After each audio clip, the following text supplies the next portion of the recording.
یزیدیت یزیدیت یزیدان عصر نو کا مزاج مشروطیے محمد و آل محمد مدثر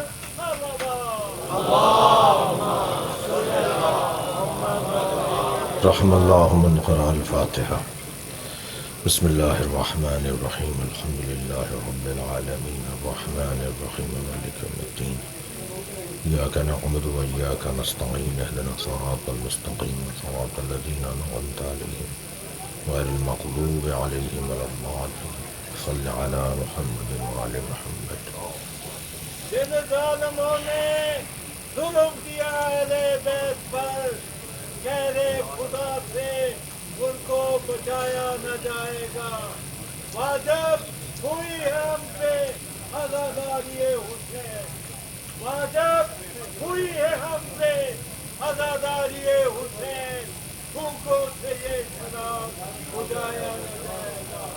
سن لے میری طرف سے یزیدان عصر نو، سن لے میری طرف سے یزیدان عصر نو، نام حسین ابن علی ان سے بچایا نہ جائے گا۔ بلند تر صلوات۔ اعوذ باللہ من الشیطان الرجیم بسم اللہ الرحمن الرحیم الحمد للہ الذی لا یبلغ مدحتہ القائلون ولا يحصي نعماءه العادون ولا يعدي حقه المجتهدون الذي ليس لصفته حد محدود ولا نعت موجود ولا وقت معدود ولا أجل ممدود فطر الخلائق بقدرته ونشر الرياح برحمته الصلاة والسلام على الرسول المسدد المصطفى العمجد المحمود الأحمد سيدنا ومولانا ومولى الكونين جد الحسن والحسين عاني والقاسم محمد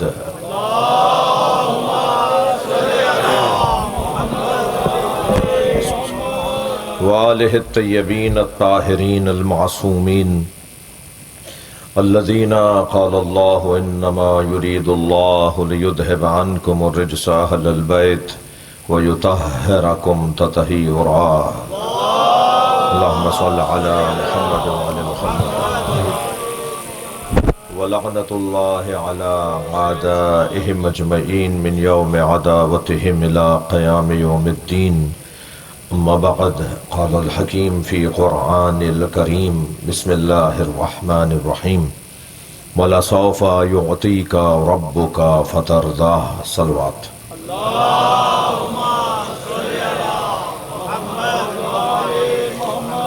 نغمان کے والد کی مغفرت کے لیے بلندتر صلوات اللہم صل علی محمد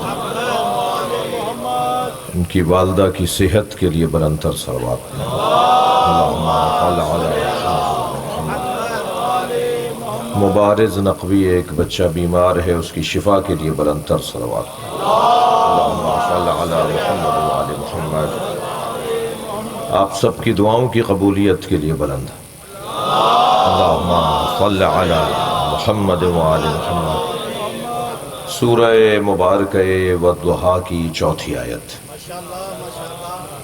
آیت کا عنوان ہے عظمت سیدہ ویسے بھی اللہ نے یہ طے کر رکھا ہے کہ جہاں رفعتیں ہوں گی بلندیاں ہوں گی جہاں فضیلتیں ہوں گی جہاں عظمتیں ہوں گی وہاں صدارت فاطمہ کی ہے تمام تر کمالات کا مجموعہ یہ گھرانہ اور اس گھرانے کی صدارت بے نام فاطمہ اللہ نے ہمیں مکمل خلق کیا ہے ہمارے 6 انگلیاں نہیں ہیں 3 پیر نہیں ہیں آنکھیں ماتھے پہ نہیں لگی ہوئی کان گدھی میں نہیں لگے ہوئے پروردگار عالم نے ہمیں مکمل خلق کیا ہے مگر ہماری روح کے اندر 5 چیزوں کی طلب رکھی ہے. تھوڑی گردن ہلائیں گے تو بات ہوگی.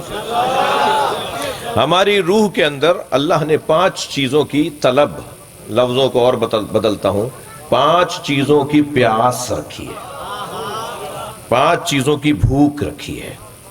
ہمیں 5 چیزوں کا طالب بنا کر بھیجا ہے. سب سے پہلی چیز علم.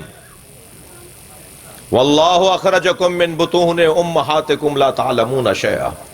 ہم نے تمہیں ماں کے شکم سے اس حالت میں بھیجا کہ تم شے کے بارے میں نہیں جانتے تھے.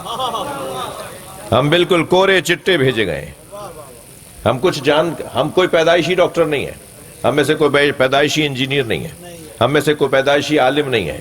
میں آپ کی اور اپنی بات کر رہا ہوں، 14 کی بات نہیں کر رہا. وہ جو طلب ہے نا، ایک صلوات پڑھے محمد و عالم. وہ جو طلب ہے، وہ جو پیاس ہے، وہ جو بھوک ہے، ہماری روح کے اندر اللہ نے قرار دی ہے. اس میں سب سے پہلی طلب ہماری روح کی طلب ہے علم. ہم علم کے متلاشی ہیں. ہمیں جو زیادہ جاننے والا، بہتر جاننے والا، زیادہ جاننے والا ملتا ہے، ہمیں اچھا لگتا ہے. ہم اس سے بات کرنا چاہتے ہیں، ہم اس سے ملنا چاہتے ہیں. ہماری پیاس ہے علم. یہ پہلی طلب ہے جو ہماری روح میں اللہ نے قرار دی. دوسری طلب جو اللہ نے ہماری روح میں قرار دی وہ ہے سخاوت. ہم پیدائشی طور پر سخی پیدا نہیں ہوئے. آپ اپنے بچے کو ٹافی دے کر ذرا مانگ کر دکھائیے. اپنے ہی بچے کو ٹافی دیں اور اسی سے وہی ٹافی مانگ کر دکھائیے. نہیں دے گا آپ کو. اور اگر دے بھی دے گا تو لوگ مذمت کریں گے کہ بچے کی ٹافی کھا گئے. آپ کتنا ہی کہہ دیں کہ بھائی ہم نے تو دی تھی، یہ بچہ آپ کو نہیں دے گا. اللہ کرے آپ کا بچہ ایسا ہو جو دے دے، تو پھر وہ بچہ کہاں رہا. لیکن جو معمولاً بچے کی فطرت ہے اس کے مطابق وہ دینے والا پیدا نہیں کیا گیا ہے. وہ دینے والا پیدا نہیں کیا گیا. یعنی سخی پیدائشی طور پر نہیں ہے. ہماری روح کی طلب ہے سخاوت. یعنی عجیب بات ہے کہ ہم سخیوں کو پسند کرتے ہیں، خود سخی نہیں بنتے. ہمارے وجود میں یہ اللہ نے طلب اور پیاس کو رکھا ہے. دوسری چیز کیا ہوئی؟ ذرا میرے بچے جوان میرا ساتھ دیں. دوسری چیز ہے سخاوت. تیسری چیز جو اللہ نے ہمارے اندر فاقد رکھی ہے، جس کی طلب ہمارے اندر، بھوک اندر رکھی ہے، وہ ہے شجاعت. جی یہ ہمارا بچہ، ہم جب پیدا ہوئے تھے تو بہادر نہیں تھے. ذرا کوئی گھور کے دیکھ لیتا تھا تو گھنٹوں روتے تھے. ہمارے سرہانے اگر کوئی پٹاخہ دھماکہ پھوٹ جاتا تھا تو گھنٹوں روتے تھے. کوئی ہمیں کچھ کہہ دیتا تھا جبکہ وہ مزاح کر رہا ہوتا تھا، پھر بھی ہم رو پڑتے تھے. ہم شجاع پیدا نہیں ہوئے، ہم شجاعت لے کر نہیں آئے. ایسا ہی ہے. چوتھی چیز جو ہم لے کر نہیں آئے اور اس کی طلب اللہ نے ہمارے اندر رکھی ہے وہ ہے غیرت. اگر آپ میری بات پر یقین نہ کریں تو مجھے دلیل دینا پڑے گی. ہم پیدائشی طور پر غیرت لے کر نہیں آئے.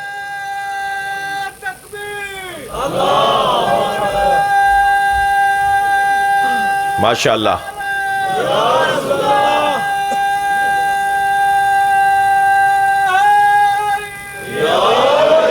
ہم پیدائشی طور پر غیرت لے کر نہیں آئے.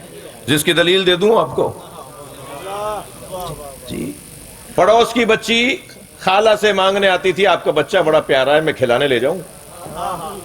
اماں نے بھی خود نہلا دھو کر اچھے سے کپڑے پہنا کر پڑوس کی بچی کو دے دیے.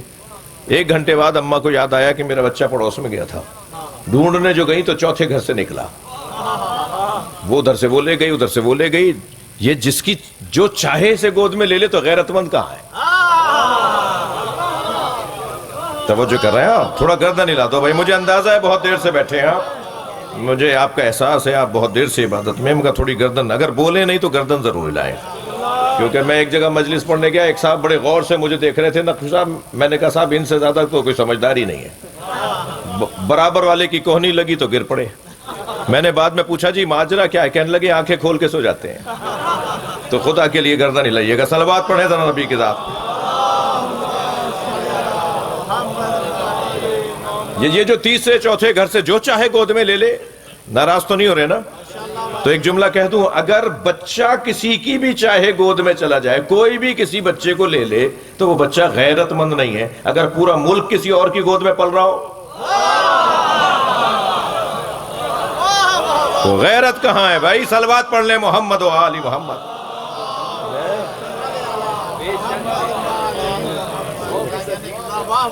بھائی صحافی حضرات تو توجہ بڑھائیں نا اپنے، ایک اور صلوات نبی کی ذات پر۔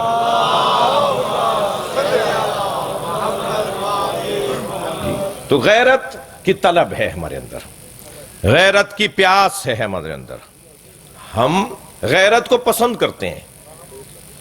پانچویں چیز جو ہم لے کر نہیں آئے بتا دوں، وہ ہے عزت۔ اماں نے جیسا ڈالا ایسے ہی پڑے رہے جی، گیلے میں تھے تو گیلے میں رہے، ان کی مہربانی تھی جو سوکھے میں لٹا دیا جی۔ وہ جو بچپن والے دوست ہوتے ہیں نا، وہ کہتے ہیں یہ مجھ سے بات کرے گا، میں نے اس کا بچپن دیکھا ہے۔ کہاں عزت رہی بھائی؟ ہم عزت لے کر کب آئے؟ اب یہ پانچ چیزیں ہیں جس کی طلب ہماری روح کے اندر اللہ نے قرار دی۔ جو طلب رکھتا ہے نا وہی رسد بھی عطا کرتا ہے۔ تھوڑی گردن ہلائے بھائی اللہ کے واسطے، مجھے محسوس ہو کہ مجلس ایسی ہی ہو رہی ہے جیسے رات 9 بجے ہونی چاہیے تھی۔ جب اللہ نے ہمارے اندر طلب رکھی ہے تو رسد بھی وہی رکھے گا۔ پیاس، یہ جو پانی والی پیاس، یہ اللہ نے جذبہ رکھا ہے نا، تو پانی بھی وہی خلق کرے گا۔ یہ جو کھانے والی بھوک ہے یعنی رزق، یہ اللہ نے بھوک رکھی ہے نا، تو رزق بھی وہی ہمارے لیے قرار دے گا۔ ایسے ہی ہے؟ تھوڑا سا اور آگے بڑھیں۔ یہ جو پانچ چیزیں ہم اللہ کے ہاتھ سے لے کر آئے ہیں اور اس کی طلب ہمارے وجود میں ہے، تو جب اللہ نے اس کی طلب رکھی ہے تو اللہ ہی انتظام بھی کرے گا۔ ان پانچ چیزوں کے انتظام کو اہل بیت کہتے ہیں۔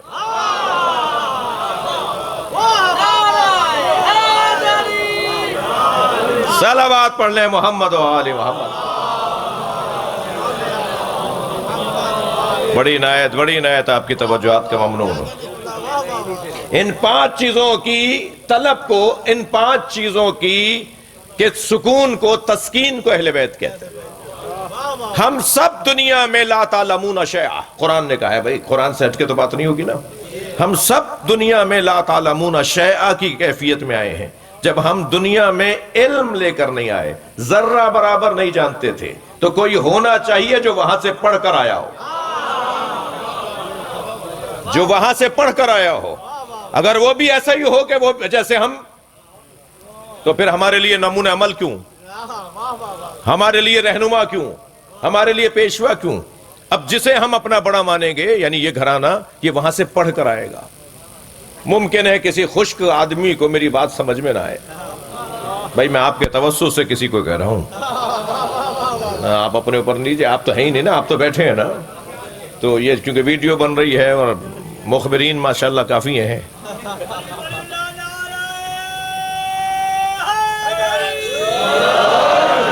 جو میرے عزیز دروازے پہ کھڑے ہیں وہ بھی بیٹھ جائیں گے تو ہمیں اور اچھا لگے گا۔ ایک صلوات پڑھ لیں تھوڑا سا۔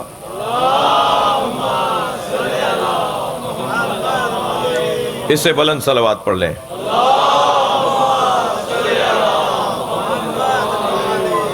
بہت سے لوگ آپ کو ملیں گے جو یہ کہتے ہوئے نظر آئیں گے کہ ہمیں قرآن میں دکھائیے، ہمیں قرآن میں دکھائیے۔ آپ یہ ماتم کرتے ہیں، قرآن میں کہاں ہے؟ آپ یہ روتے ہیں، قرآن میں کہاں ہے؟ جی قرآن کی بات کرنے والوں سے ذرا بات کر رہا ہوں، اور بہت اچھی بات ہے جی، وہ اپنے آپ کو قرآن میں دکھا نہیں سکتے،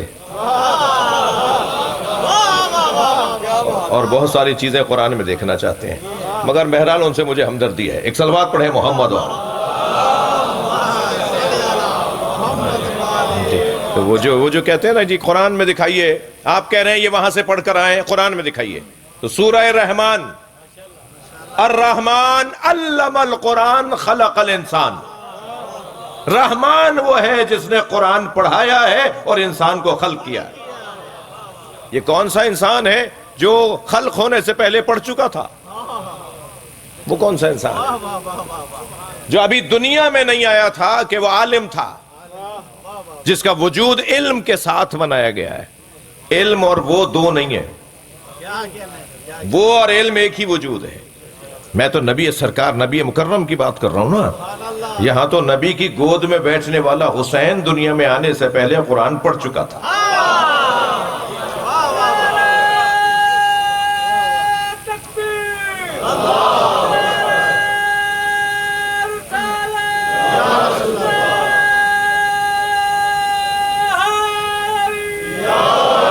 وہ جو قرآن پڑھ کر آئے ہیں امام حسن سے نہ جانے محمد حنفیہ نے کیا کہا، بھائی نے بھائی سے نہ جانے امام حسین کے لیے کیا کہا، کہ حضرت امام حسن نے محمد حنفیہ کو جواب دیا، اور جواب یہ دیا ان اخ الحسین قد علمنا علما.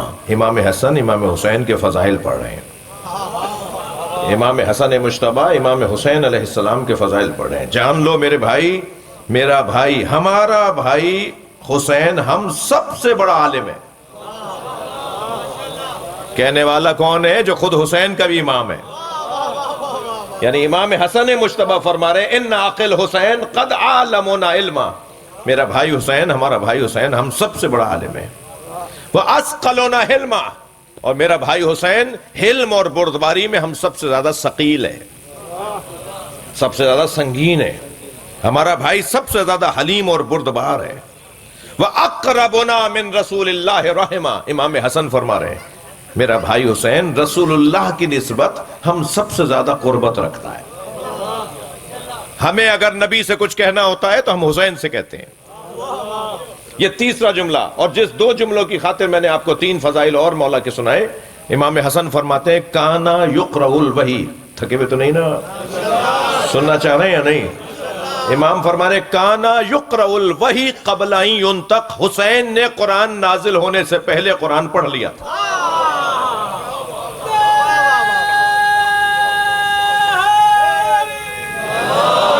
حسین نے قرآن نازل ہونے سے پہلے قرآن پڑھ لیا تھا. کانا فقیہا قبل ان یخلق. حسین دنیا میں آنے سے پہلے فقیہ تھے. جی ابن علی علیہ السلام صلوات.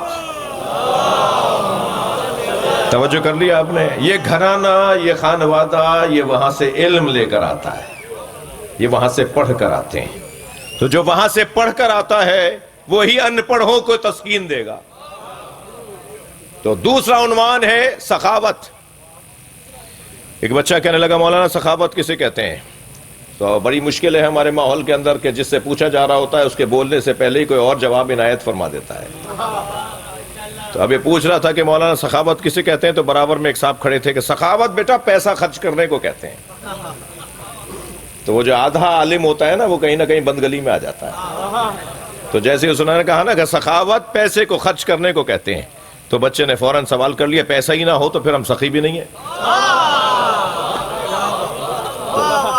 تو میں نے فوراً کہا کہ انہوں نے جلدی جواب دے دیا. بیٹا جواب سن لو مجھ سے، سخاوت کا کوئی تعلق پیسے سے نہیں ہے.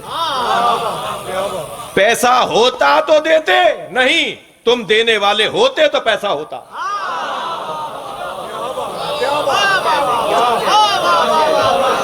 صلوات پڑھ لیں محمد.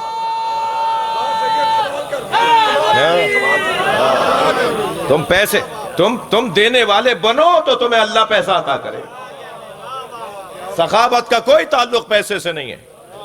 وہ جو 10 لاکھ روپے کی سیلری لیتا ہے اس سے 100 روپے بھی نہ نکلے، اور جو 100 روپے بچا کر آتا ہے وہ 10 روپے دے دے، بتائیے سخی کون ہے؟ سخاوت کا تعلق پیسے کی مقدار سے نہیں ہے، کیفیت قلبی ہے. یہ جو قلب کی دل کی کیفیت ہے نا پیسے سے وابستگی میں، اس کو کہتے ہیں سخاوت. اب ہم پیاسے ہیں سخاوت کے، ہم سخیوں کو پسند کرتے ہیں، ایسا ہے یا نہیں؟ جو سخی ہوتا ہے ہمیں اچھا لگتا ہے، جو دینے والا ہوتا ہے ہمیں اچھا لگتا ہے، جو دریا دل ہوتا ہے ہمیں اچھا لگتا ہے. تو جب ہمارے اندر سخاوت کی طلب ہے تو اب ہمارا مرشد وہ ہوگا کہ جس کے دروازے پر وَيُطْعِمُونَ الطَّعَامَ عَلَى حُبِّهِ مِسْكِينًا وَيَتِيمًا وَأَسِيرًا. جس کے دروازے پر مسکین آئے گا، مساکین نہیں. جس کے دروازے پر یتیم آئے گا، یتامہ نہیں. جس کے دروازے پر اسیر آئے گا، اسرا نہیں. آنے والا ایک ہوگا، روٹیاں 5 ملیں گی۔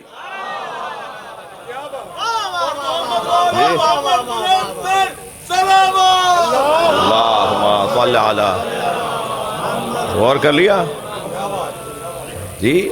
مانگنے والا ایک تھا، مولا علی کی بارگاہ میں ہاتھ جوڑ کر کہوں مولا، قرآن تو سورہ مبارکہ الفجر کے اندر، سورہ مبارکہ الدہر کے اندر، سورہ مبارکہ الانسان کے اندر، قرآن تو یہ کہہ رہا ہے کہ مانگنے والا مسکین تھا، ایک تھا نا، یہ 5 روٹیاں نہیں، 1 روٹی دے دی ہوتی، وہ بھی لے چلا جاتا، وہ بھی لے جاتا، آپ بھی افطار کر لیتے۔ آنے والا مسکین تھا، آنے والا یتیم تھا، 1 روٹی سے اس کا بھی بھلا ہو جاتا، آپ بھی افطار کر لیتے۔ عجب نہیں، مولا علی کا جواب آئے، مانگنے والے نے کب کہا تھا کہ علی کی روٹی چاہیے؟ جتنے رہتے ہیں سب دیں گے۔ ادیب حضرات بھی تشریف فرمائے، شعر کا ذوق اور شوق رکھنے والے بھی بیٹھے ہیں، شعر پڑھنے والے بھی بیٹھے ہوئے ہیں۔ شعر کی یعنی شاعر کی ایک کیفیت ہے جسے کہتے ہیں آمد، اور ایک کیفیت ہے آورد۔ قلم اٹھائے بغیر پورا کلام کہہ ڈالا، یہ آمد ہوئی ہے، اور ایک مصرے میں ایک ہفتے تک الجھے رہے اور پھر مصرع کہا، یہ ہے آورد۔ جو عطائی کیفیت میں ہو اسے آمد کہتے ہیں، جو ساخت و ساز کا حصہ ہو اسے آورد کہتے ہیں۔ جیسے شاعر پر ایک کیفیت ہوتی ہے نا شعر کہنے کی، جسے آمد کہتے ہیں، اہل بیت پہ سخاوت کی یہی کیفیت ہے۔ اللہ اکبر، تھوڑا سا گردن ہلائیں تو مجھے پڑھنے میں مزہ آئے گا۔ میرے مولا حسین تشریف فرما ہے اپنی سواری پر، نماز کا وقت ہوا، حضرت نے اپنا گھوڑا روک دیا، آپ کے ساتھ جو لوگ ہیں وہ بھی سواریاں روکنے لگے۔ حضرت نے ایک درخت کے نیچے جا کے اپنے گھوڑے کو چھوڑا، اپنے سامان میں سے حضرت کے غلام نے آپ کو مصلی نکال کے دیا۔ آپ مصلی پر عبادت کر رہے تھے کہ اچانک حضرت نے دیکھا کہ سامنے، یعنی عبادت کے بعد مصلی پہ بیٹھے تھے کہ سامنے دیکھا ایک شخص ہل چلا رہا ہے، محنت کر رہا ہے۔ وہ محنت کرنے کے بعد بیٹھ گیا ایک درخت کے نیچے آ کر، جو درخت کچھ قریب تھا حضرت کے تشریف فرمائی کے کچھ قریب تھا۔ اس نے اپنا رومال کھولا، اس میں سے روٹی نکالی، کھانا نکالا، کھانے لگا تو ایک کتا آ کے بیٹھ گیا جی۔ اب وہ ایک لقمہ خود کھاتا تھا اور ایک کتے کو ڈالتا تھا۔ اللہ اکبر، سنی شیعہ نے مستند واقعہ لکھا ہے امام حسین کا۔ ایک ٹکڑا وہ ایک لقمہ خود کھاتا تھا، ایک ٹکڑا اسے ڈال دیتا تھا۔ تو جب اس نے کھانا کھا لیا اور اس کتے کو بھی کھلا دیا تو حضرت نے اسے آواز دے کر کہا، اے بندہ خدا، میں علی کا بیٹا تجھ سے بات کرنا چاہتا ہے۔ وہ ایک مرتبہ بھاگتا دوڑتا گرتا بڑھتا آگے آیا اور مولا سے آ کے سلام کیا۔ حضرت نے فرمایا کہ تو کھانا کھا رہا تھا، ساتھ میں اس جانور کو بھی کھلا رہا تھا، آخر ایسا کیوں تھا؟ تو کہنے لگا، مولا مجھے شرم آ رہی تھی کہ کوئی مجھے دیکھے اور میں اسے کھلاؤں نہیں۔ حضرت نے فرمایا، تو غلام ہے یا آزاد؟ کہنے لگا، میں غلام ہوں۔ حضرت نے فرمایا، تیری ادا تو آزادوں والی ہے، تو جیسا آدمی غلام کیسے رہ سکتا ہے؟ بتا تیرا مالک کون ہے؟ بھائی تھک کے نہیں سنے، حضرت نے فرمایا بتا تیرا مالک کون ہے؟ اس نے بتایا فلاں قبیلے کا سردار میرا مالک ہے۔ حضرت نے فوراً اپنے غلام سے کہا اسے خبر کرو حسین ملنا چاہتے ہیں۔ اسے خبر ہوئی، وہ بہت جلدی پہنچا، مولا آپ نے مجھے یاد کیا۔ حضرت نے فرمایا اس کی قیمت کتنی ہے، میں دینے کو تیار ہوں۔ ایسے لوگوں کو میں غلام نہیں دیکھنا چاہتا۔ حضرت نے اس کی قیمت ادا کی۔ اب بھائی بات پوری سنیے گا۔ حضرت نے اس غلام کی قیمت ادا کی، اسے آزاد کیا۔ پھر اس مالک سے پوچھا تیری زمین کی قیمت کتنی ہے؟ اس نے درہموں میں دیناروں میں بڑی رقم بتائی۔ حضرت نے فوراً اپنے غلام سے کہا میرے سامان میں سے رقم نکالو۔ اس نے کہا ہمارے مولا آپ کے سامان میں اتنی رقم نہیں ہے۔ حضرت نے فرمایا میں نے ارادہ کر لیا ہے۔ سبحان اللہ۔ غلام نے جا کر سامان میں سے رقم دیکھی تو جتنی مانگی تھی امام نے اتنی ہی وہ رقم موجود تھی۔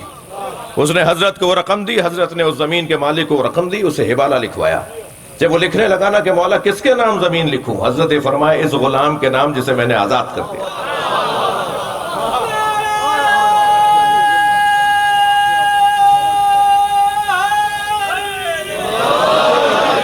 کتنا اچھا لگتا ہے ہمیں سخاوت کا تذکرہ، اور یہ جو پیاس ہے ہمارے اندر اور یہ جو طلب ہے ہمارے اندر سخاوت کی، اس کی تسکین کہاں ہوگی؟ میں نہیں جانا چاہتا، میرا مزاج بھی نہیں ہے، مگر آپ کی توجہ ہے۔ پتہ نہیں کس کس کا نام لیا جاتا ہے کہ انہوں نے یہ دے دیا، انہوں نے وہ دے دیا۔ اپنی چیز دینے کا ہنر ہے۔ صلوات پڑھ لیں ذرا محمد و آل محمد، اور بلند صلوات محمد و آل محمد۔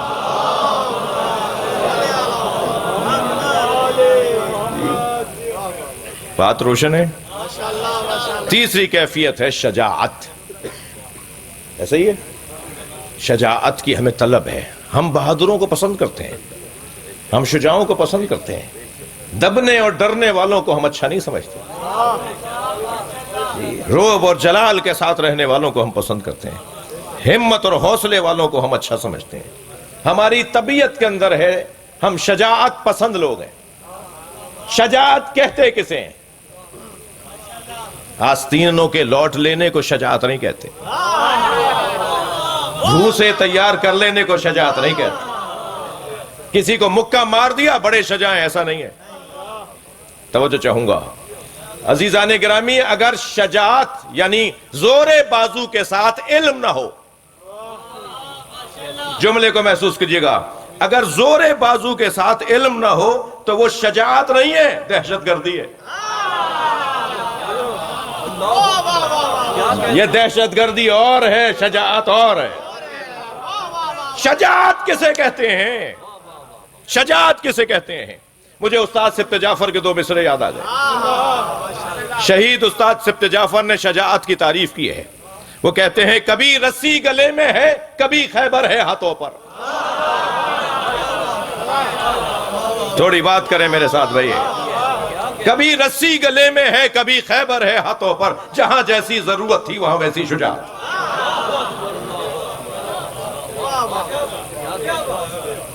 شجاعت، ہم سب شجاعت کے پرستار ہیں۔ یوں ہی مولا علی کا ذکر لوگوں کو شجاع نہیں بناتا۔ یہ سارے تذکرے ہم اس لیے کرتے ہیں تاکہ ہمارے اندر کمال آنے لگے۔ 2 گھنٹے تک گلاب بیچنے والے کے دکے پہ بیٹھوں تو 4 گھنٹے تک میرے اندر سے گلاب کی خوشبو آتی ہے۔ جو حسین مولا کی شجاعت سن رہا ہو، جو علی کا سن رہا ہو، وہ بزدل کیسے رہے گا؟ وہ بزدل کیسے رہے گا؟ ہماری طلب ہے امام حسین کا تذکرہ، ہماری طلب ہے مولا علی کا تذکرہ، ہماری ضرورت ہے۔ جانو عزاداری کے مخالفو، ذرا آ کر دیکھو کہ یہ ہم کس گھڑے سے پانی پیتے ہیں۔ ہم جس گھڑے سے پانی پیتے ہیں اس کا ذائقہ ہی کچھ اور ہے، اس کا مزہ ہی کچھ اور ہے۔ جی، شجاعت کا تذکرہ، خیبر، خندق، احد، بدر، 80 جنگیں ہیں جو مولا علی نے لڑی ہیں۔ کوئی ایک جنگ بتائیے جس میں علی ڈٹے نہ ہو۔ وہ میدان میں بھی جاتے ہیں تو ایسی سواری پہ جو دوڑنے والی ہے ہی نہیں۔ ایک بڑی مشکل جنگ تھی، بڑی گھمسان کی جنگ تھی، تو ایک چاہنے والے نے کہا مولا فلاں گھوڑا لے جائیے۔ حضرت نے فرمایا کیوں؟ کہا مولا دوڑتا زیادہ اچھا ہے۔ حضرت نے فرمایا بھاگنے والا مجھے ویسے ہی اچھا نہیں لگتا۔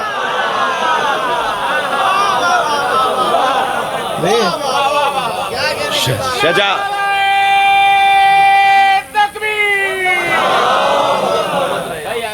دونوں ہاتھ بلند کر کے نعروں کا جواب دیں۔ نعرہ تکبیر، ماشاءاللہ،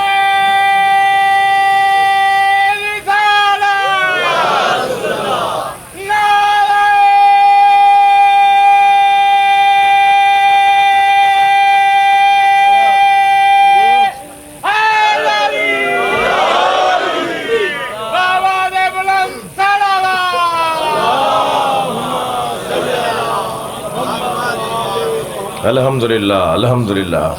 مولا علی کی شجاعت سن کر چہروں پہ رونق آ رہی ہے۔ ویسے بھی علی کا ذکر منافقت کو بھگاتا ہے۔ میرے مولا علی سے کسی نے پوچھا، ماشاءاللہ، میرے مولا علی سے کسی نے پوچھا مولا جب آپ میدان میں جاتے ہیں تو اپنے دشمن میں پہلے کسے مارتے ہیں؟ سواروں کو پہلے مارتے ہیں، لوہا پہنے ہوئے کو پہلے مارتے ہیں، جنہوں نے تلوار بڑی لمبی لگائی ہوئی ہوتی ہے، جن کا قد بڑا لمبا ہوتا ہے، کسے پہلے مارتے ہیں؟ تو حضرت نے فرمایا میں سرداروں کو مارتا ہوں، مزدوروں کو نہیں مارتا،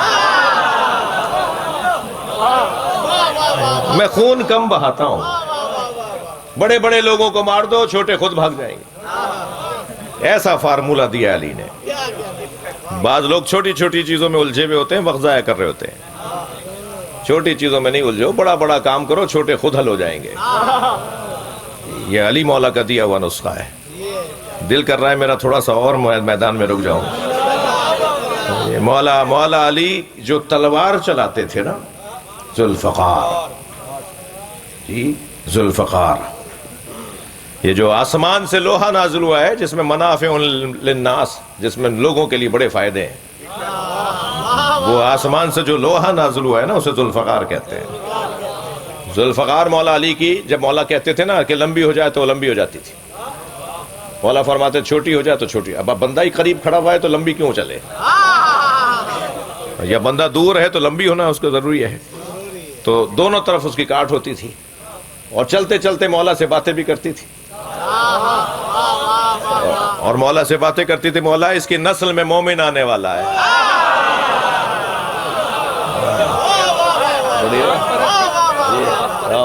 اور ایک مرتبہ چلتے چلتے مولا علی سے باتیں کرتی تھی، مولا اس کی نسل میں کوئی بھی پاک نہیں ہے۔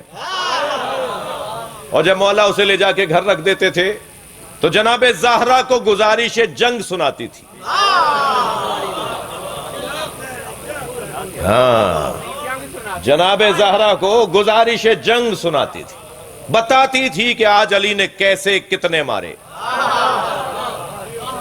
ایک دن جناب زہرا نے ایک ایک بات بہت ہی جزوی ساری جنگ کے حوال کو بیان کیا، تو مولا علی نے فرمایا فاطمہ سیدہ یہ باتیں آپ کو کس نے بتائیں؟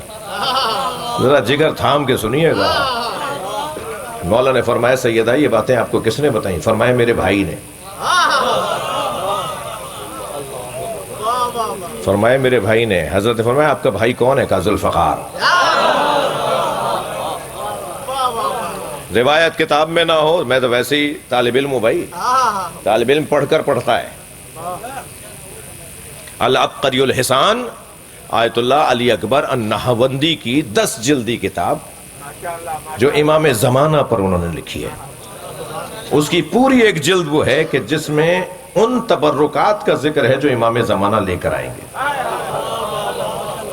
اور ان تبرکات میں جو امام زمانہ لے کر آئیں گے ان میں سے ایک ذوالفقار ہے۔ جی مولا علی کی تلوار ذوالفقار امام زمانہ لے کر آئیں گے، تو جو چیزیں امام زمانہ لے کر آئیں گے ان سب کا حال اس میں لکھا ہے۔ جی اس میں ذوالفقار کے اوپر بھی انہوں نے گفتگو کی ہے۔ مولا سے باتیں کرتی تھی، مولا سے بولتی تھی۔ حضرت ابراہیم نے جب حضرت اسماعیل کے گلے پہ چھری چلائی نا تو چھری الٹی ہو جاتی تھی۔ چھری سیدھا رکھ کے پٹی باندھ کے چلاتے تھے، چھری چلتی نہیں تھی، زور لگاتے تھے تو نیل پڑتا تھا، الٹی چھری کا نیل۔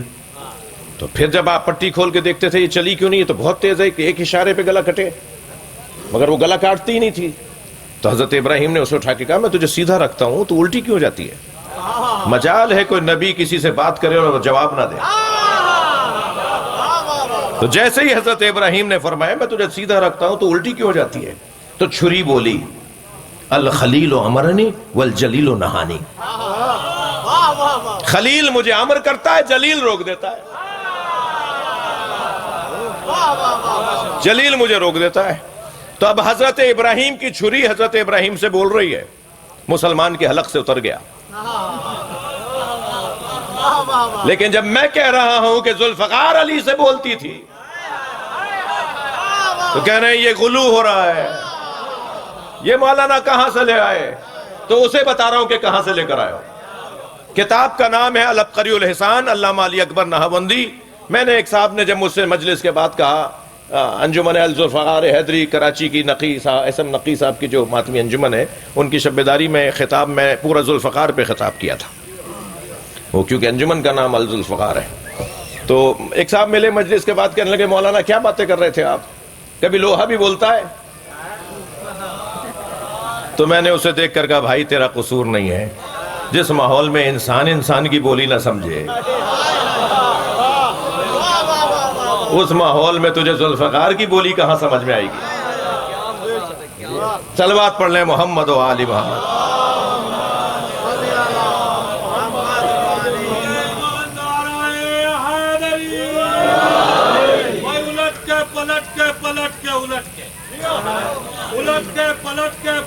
الٹ کے نبوت کے جلوے امامت میں دیکھو، میدان جنگ میں حیدر کبھی نہیں رکے بعد جہاد مال غنیمت کے واسطے۔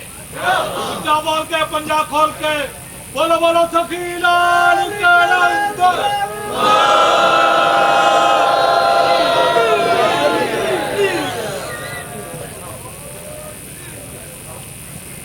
یہ سارا پڑھوں؟ صلوات پڑھیں محمد۔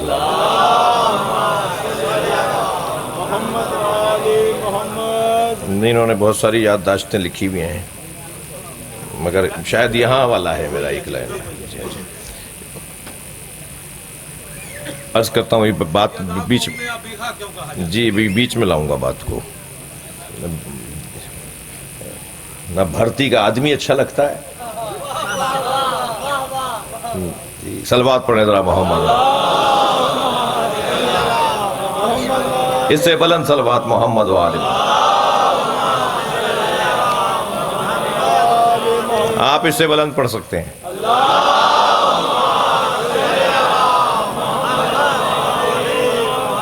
اکتا تو نہیں رہی میری باتوں سے۔ سخاوت، شجاعت، غیرت، غیرت، ہم سب غیرت کے طالب ہیں، غیرت کے پیاسے ہیں، غیرت کے بھوکے ہیں۔ یہ پیاس بجھے گی علی کے نام پر، یہ پیاس بجھے گی اہل بیت کے نام پر۔ غیرت کی پیاس۔ غیرت کسے کہتے ہیں؟ جو چاہے جسے گود میں اٹھا لے، جو چاہے کہیں چلا جائے، جسے چاہے کوئی بھی گود میں اٹھا لے۔ عزیزان گرامی، یہ تو اس ماں کا بھی دودھ نہیں پیتے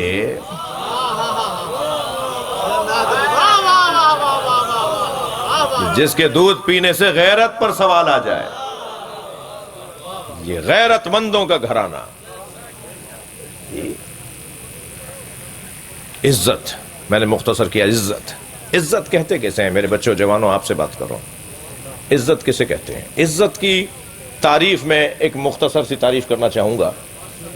آپ کیل کو تصور میں لائیں۔ کیل، میخ، کیل۔ یہ جو کیل ہے نا، یہ 3 جگہ پر ٹھوکی جاتی ہے، ڈالی جاتی ہے، 3 جگہوں پر ڈالی جا سکتی ہے۔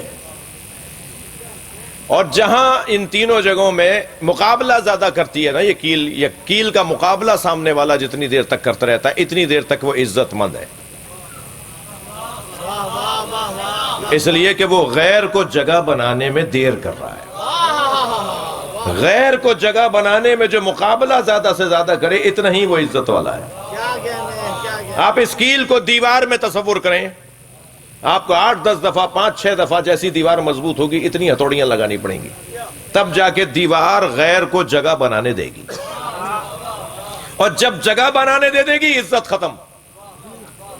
اور جب تک وہ مقابلہ کرتی رہی، وہ عزت مند رہی۔ اس کیل کو آپ لکڑی پہ ٹھوکنے کو تصور کریں۔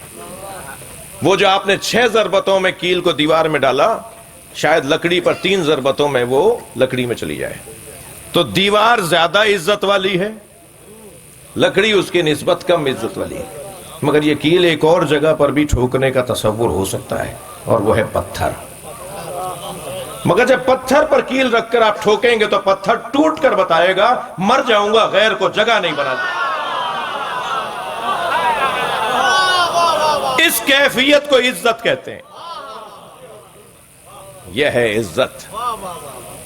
یہ گھرانہ خود کو قربان کر دے گا، مگر مثلی لا یباع مثلہ، مجھ جیسا اس جیسے کی بیعت نہیں کر سکتا۔ یہ ہماری پیاس بجھائی ہے انہوں نے۔ حسین جیسا تو کوئی ہو نہیں سکتا۔ یہ ہماری پیاس بجھائی ہے، یہ کہہ کر یہ ہماری بھوک کو تسکین دی ہے کہ مجھ جیسا اس جیسے کی بیعت نہیں کر سکتا۔ ان الدائی ابن الدائی اس بد کردار عورت کی اولاد نے قد رکز بین اسکنتین، مجھ حسین کو دو راہے پہ لا کھڑا کیا۔ امام حسین کے خطبے کا حصہ، اس نیلی آنکھوں والی بد کردار عورت کی اولاد نے مجھے دو راہے پہ لا کھڑا کیا، بین سلت و ذلہ، میں ذلت قبول کروں یا موت؟ امام حسین فرمانے میں موت کو قبول کروں یا ذلت کو قبول کروں؟ فوراً فرمایا ہے ہاتھ من الذلہ، اور جان لو ذلت ہم سے دور ہے، ذلت ہم سے دور ہے۔ اس گھرانے نے اپنی جان دے دی اور جان دے کر عزت کا مفہوم روشن کیا۔ 13 کھجور کے درختوں کے لیے جناب زہرا نہیں گئی تھی، سیدہ زہرا ولایت علی کا کلمہ پڑھوانے گئی تھی۔ دنیا میں آپ کو 90% جو غیر خاندانی شیعہ ہوں گے، یعنی شیعہ خاندانی نہ ہو، جو آپ کو شیعہ ملیں گے نا، 90% وہ ملیں گے جو جناب زہرا کے فدق مانگنے کی وجہ سے شیعہ ہوئے۔ کون مانگ رہا ہے؟ نبی کی بیٹی مانگ رہی ہے۔ پہلے تو کہتے تھے نا جھوٹی بات ہے، یہ شیعوں کی بنائی ہوئی بات ہے، اب مان لیا، سب نے مان لیا کہ ہاں یہ واقعہ ہوا تھا۔ اب بول رہے ہیں آپ کے لاہور میں تو اس کے اوپر بہت کچھ ہو گیا، جی مان رہے ہیں کہ بی بی نے مانگا تھا اور بی بی کو دیا نہیں، پھر کہتے ہیں بی بی کا تھا نہیں۔ یہ تم نہیں طے کرو گے کہ بی بی کا تھا نہیں۔ ایک قصائی گوشت بناتے ہوئے ایک ملا سے، ایک مولوی صاحب سے کہنے لگا یہ کیا مسئلہ ہے؟ کہاں صاحب ایسا ہے، مانگا تھا؟ کہاں ہاں مانگا تھا، تو پھر دیا کیوں نہیں؟ کہ سیدہ کا تھا نہیں۔ تو غصے میں آ کر کہنے لگا نبی کی بٹیا مانگ رہی تھی، نہیں بھی تھا تو دے دیتے۔ مانگ کون رہا تھا؟ اجرکم اللہ، اجرکم اللہ۔ اللہ آپ کو کسی غم میں نہ رلائے سوائے غم اہل بیت کے، ہمیں رونے رلانے والوں میں قرار دے۔ پرانے لوگوں کو یاد ہوں گے عبدالحمید چانڈیو ایک سندھ کے خطیب تھے، وہ سرائکی میں تقریر کرتے تھے تو جنوبی پنجاب تک تو بہت آتے تھے۔ وہ ایک مصائب پڑھتے تھے۔ جناب سیدہ نے 2 طرح سے اپنا مقدمہ رکھا، ایک مقدمہ میراث کے عنوان سے کہ میں وارث مصطفیٰ ہوں، میں نبی کی وارث ہوں۔ پھر جب انہوں نے کہا کہ نبی تو کسی کو وارث نہیں چھوڑتے، حدیث ہے، تو بی بی نے فرمایا حدیث تمہارے علاوہ کسی اور نے بھی سنی میرے بابا سے؟ تم بتا رہے ہو نا کہ یہ حدیث نبی نے فرمایا کہ ہم انبیاء نحن معاشر الانبیاء، ہم انبیاء کسی کو وارث نہیں بناتے۔ تو جب وارث، یہ جو حدیث ہے میرے بابا کی، قرآن تو کہہ رہا ہے کہ ہم نے داؤد کو، ہم نے موسیٰ کو، ہم نے عیسیٰ کو، ہم نے یحییٰ کو، ہم نے ان سارے نبیوں کو نبیوں کا وارث بنایا ہے۔ قرآن تو کہہ رہا ہے وارث بناتے ہیں ہم، تم کہہ رہے ہو میرے بابا نے کہا کہ میں وارث نے، ہم وارث نہیں بناتے، تو تمہارے علاوہ کسی اور نے سنا؟ مسئلہ تو میرے ساتھ جڑا ہوا تھا تو مجھ سے فرماتے نا میرے بابا، مسئلہ تو وارث کے ساتھ جڑا ہوا تھا نا، تو مجھ سے تو نہیں کہا میرے بابا نے۔ تو کہا نہیں، میں مجھ سے ہی کہا ہے۔ تو پھر بی بی نے دوسرا انداز اپنایا اور وہ تھا ہبہ، کہ میرے بابا نے مجھے لکھ کے دیا ہے۔ پہلے مقدمہ رکھا سیدہ نے کہ میں بابا کی وارث ہوں، اور جب وارث نہیں مانا تو بی بی نے فرمایا مجھے ہبہ کیا ہے، مجھے لکھ کر دیا ہے۔ تو کہنے لگے وہ تحریر کہاں ہے؟ تو سیدہ نے تحریر دکھا دی، اجرکم اللہ، اجرکم اللہ، آنکھوں میں آنسو آ رہے ہیں۔ سیدہ نے تحریر دکھا دی تو ایک شخص نے آواز دے کر کہا یہ تحریر مجھے دکھائیں۔ تو بی بی سے لے کر تحریر پڑھی اور پڑھنے کے بعد اسے پھاڑ دیا۔ نبی کے ہاتھ کی تحریر کے ٹکڑے زمین پر بکھر گئے۔ سیدہ جس کی پسلی ٹوٹ چکی تھی، سیدہ جو زخمی تھیں، وہ زمین پر بیٹھ گئی اور بابا کے ہاتھ کی لکھی ہوئی تحریر کے ٹکڑے اٹھانے لگیں۔ یہاں عبدالحمید چانڈیو کا جملہ یہ تھا، وہ جب یہ مصائب پڑھتے تھے نا تو جیب سے کاغذ نکالتے تھے اور کاغذ کو ٹکڑے ٹکڑے کر کے ممبر سے نیچے پھینک دیتے تھے، اور پھر ممبر سے اتر کے آتے تھے اور ٹکڑوں کو بین کر ممبر پہ آ کے بیٹھتے تھے اور روتے ہوئے مجمع سے کہتے تھے کتنی دیر لگی؟ مجمع سے روتے ہوئے کہتے تھے بتاؤ کتنی دیر لگی؟ تو مجمع کہتا تھا کچھ دیر لگی ہے۔ تو کہتے تھے جسے تم کچھ دیر کہہ رہے ہو نا، فاطمہ بوڑھی ہو گئی۔ سیدہ کے بال، اجرکم اللہ، اجرکم اللہ، سیدہ کے بال سفید ہو گئے تھے۔ کیا گزری ہے اس گھرانے کے اوپر، کیسے بیان کیا جائے؟ عجیب منظر ہے جب کربلا کے میدان میں حسین گھوڑے پہ ڈگمگا رہے تھے. میں ایک جملہ کہہ رہا ہوں، بیویاں بھی مجلس میں آئی ہوئی ہیں، خواتین بھی آئی ہوئی ہیں، اولاد والی مائیں بھی آئی ہوئی ہوں گی. جب کربلا کے میدان میں امام حسین گر رہے تھے نا، تو گرتے گرتے اس طرف اشارہ کرتے تھے، لا واللہ مجھے نہیں چاہیے، مجھے نہیں چاہیے. مختار کے دربار میں کچھ سپاہیوں نے بتایا ہم سب تو گرانا چاہتے تھے، کوئی حسین کو کچھ دے ہی نہیں رہا تھا، مگر حسین گرتے ہوئے اشارہ کرتے تھے مجھے نہیں چاہیے، مجھے نہیں چاہیے. کچھ نہیں دے رہے تھے، کوئی کچھ نہیں دے رہا تھا، اور حسین یہ اشارہ کرتے تھے. میں نے حرم حضرت معصومہ قم میں حضرت آیت اللہ مشکینی سے یہ جملہ سنا. وہ بیان کر رہے تھے جب امام گر رہے تھے تو گرتے ہوئے کہتے تھے نا مجھے نہیں چاہیے، جناب زہرا آگے بڑھ کے کہتی تھی میری آغوش میں آ جاؤ، اور امام فرماتے تھے اماں یہ میرا امتحان ہے، مجھے خود زمین کربلا پہ گرنے دیجئے. کربلا کے میدان میں سیدہ اپنے بچوں کے لاشوں پر آتی رہی. گریہ ہو گیا، مجلس ہو گئی، میرے حصے کا خدمت مکمل ہو گئی، مگر میرا دل کہہ رہا ہے کہ کچھ دیر کے لیے میرے ساتھ کربلا میں رہی ہے. جب امام گھوڑے کی پشت سے زمین پر آ گئے، رونے والوں، حسین نے ذوالجناح کی زین تو چھوڑ دی مگر زمین تک آنے میں بہت دیر لگی. تیروں پر معلق بدن رہا زہرا کے لال کا. ایک مرتبہ آواز دی پسر سعد نے خبردار کوئی ذوالجناح کو تیر نہ مارے، میں نے بچپن میں نبی کو اس پہ بیٹھے دیکھا ہے، اسے پکڑ کر لاؤ میں تبرک کے طور پر اپنے پاس رکھوں گا. رونا اسی بات کا ہے تجھے نبی کی سواری یاد رہی، تجھے نبی کا سوار یاد رہی رہا. سپاہی آگے بڑھے ذوالجناح کو پکڑنے کے لیے. ذوالجناح نے ایک ایک آنے والے سپاہی کو زخمی کرنا شروع کیا. 80 یزیدی لشکر کے سپاہیوں کو ذوالجناح نے زخمی کیا. بپھرا ہوا تھا، غصے میں تھا ذوالجناح. حسین مولا کو اپنی پشت سے اتار چکا تھا. آواز دی پسر سعد نے پیچھے ہٹ جاؤ، دیکھو یہ کرتا کیا ہے. جب اس نے دیکھا نا سپاہی پیچھے ہٹ رہے ہیں تو ذوالجناح نے دائیں بائیں دیکھنا شروع کیا. اسے اندازہ ہوا حسین سے دور ہو گیا ہے تو دوڑا اسی طرف جہاں امام کو اتارا تھا، مگر عزاداروں اسے پہنچنے میں دیر ہو گئی تھی. امام کی گردن کاٹی جا چکی تھی، لاشیں بکھرے ہوئے تھے. یہ ایک ایک لاشے پہ جا کر لاشے کو سونگنے لگا، ایسا لگ رہا تھا جیسے اپنا پھول تلاش کر رہا ہو. اسی لاشے پہ رکا جو حسین کا لاشا تھا. امام کی گردن سے خون نکل رہا تھا. اس نے اپنی پیشانی کو امام کے خون سے رنگین کیا اور زمین کربلا پہ ایسے پیر مارنے لگا جیسے ماتم کر رہا ہو، ایسے آوازیں نکالنے لگا جیسے نوحے پڑھ رہا ہو. بس آخری جملہ سن لیجئے، ابھی کچھ دیر کے بعد آپ اس مجلس میں شبیہ ذوالجناح کی زیارت کریں گے. ذوالجناح یہ پیر مارتے ہوئے، ماتم کرتے ہوئے، نوحہ پڑھتے ہوئے دوڑا ہے خیموں کی طرف. آپ نے بہت سنا ہوگا بیٹیوں کو باپ سے پیار ہوتا ہے، آپ نے بہت دیکھا ہوگا باپ بھی بیٹیوں سے بڑا پیار کرتے ہیں. میں نے مقتل کربلا میں دیکھا ہے ذوالجناح ڈھونڈ رہا تھا سکینہ کہاں ہے، اور اسی خیمے پہ جا کے رکا جس میں سکینہ تھی. بی بی نے بابا کے گھوڑے کی آہٹ سنی تو باہر آئیں، گھوڑے کی گردن پہ ہاتھ رکھ کے ایک جملہ فرمایا، اے میرے بابا کے با وفا گھوڑے، اتنا بتا پانی پلا کر مارا. میرا بابا پیاسا بہت تھا، ماتم حسین یا حسین.